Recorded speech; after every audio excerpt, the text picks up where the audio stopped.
In the 3,500 years of recorded history, only about 300 years have been free of war. Chaos is the norm. When war breaks out, where does the money go?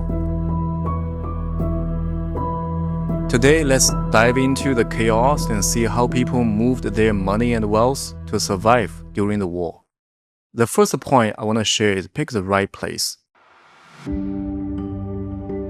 Take a Jewish family in World War II. They split up. Some fled to France, hoping for safety. Big mistake. They were rounded up and sent to camps, gone forever. But their relatives who escaped to Portugal, they made it through. So location really matters during the war.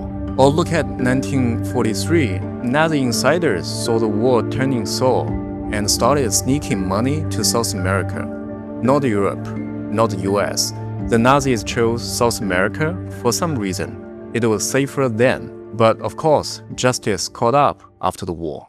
The second point is read the signs, think big picture. Let's talk about Japan in 1942. Newspapers, radios, etc. were full of good news, victories, glories, and national pride. But Nomura Security, a major financial player, smelled trouble. They noticed two troubling signs.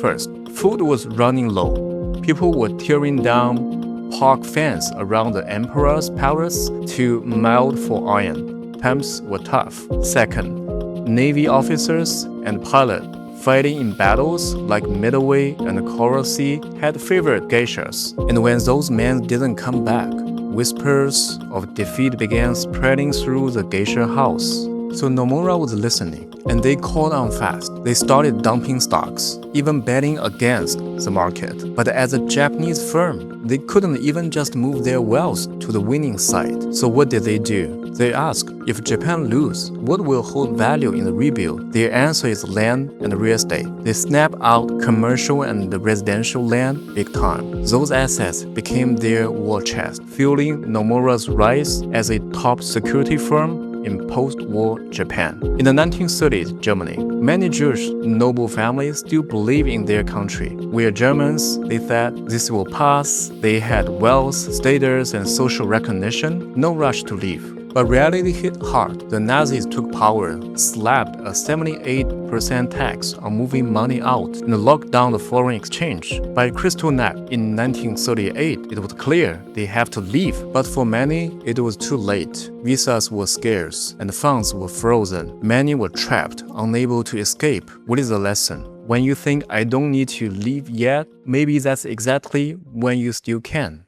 The next point of view would be spread your bets, don't go all in.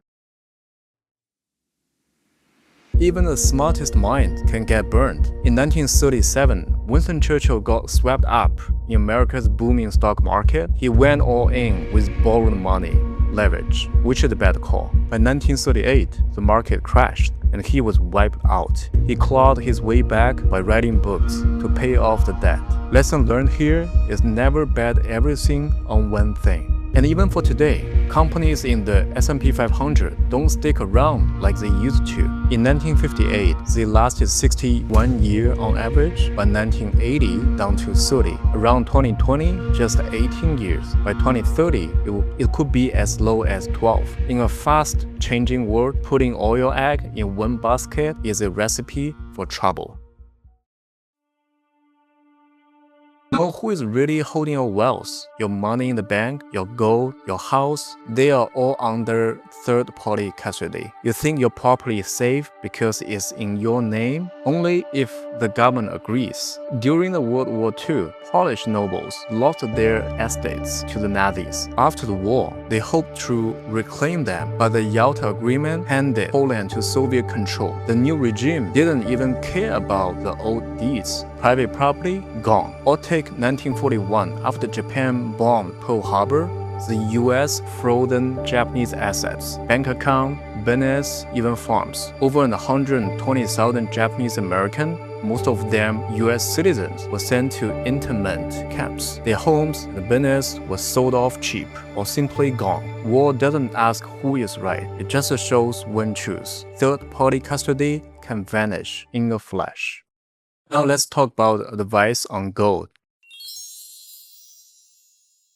Keep it close, keep it small. Jewish families learned this the hard way. Gold stashed in French bank vaults was all taken when the Nazi arrived. But gold buried in the secret spots, that survived. A Jewish family once shared their golden rule. Keep 10% of your wealth in gold, but not bars, only coins. Coins could buy silence, bribe guards, and grease the wheels of escape. Bars are too bulky, too obvious, too hard to spend when it matters. In 1939, many French families held 20% of their wealth in gold bars, some in Swiss banks, others buried in castle gardens. But war made gold tricky. First, you needed to find a buyer, often on the black market. In a world of snitches and betrayals, that could mean a knife in the alley. Second, gold traded at a deep discount because no open market, no fair price. Third, starting the fall 1940, all French banks had to report vault contents to Nazis. The German issued IOUs, shipped the gold to Berlin, and those IOUs became worthless after the war. In the end, gold hidden in backyards outlasted everything, including homes, land, and business. So never trust a vault in your own country during chaos. Keep your gold close because the world can turn overnight.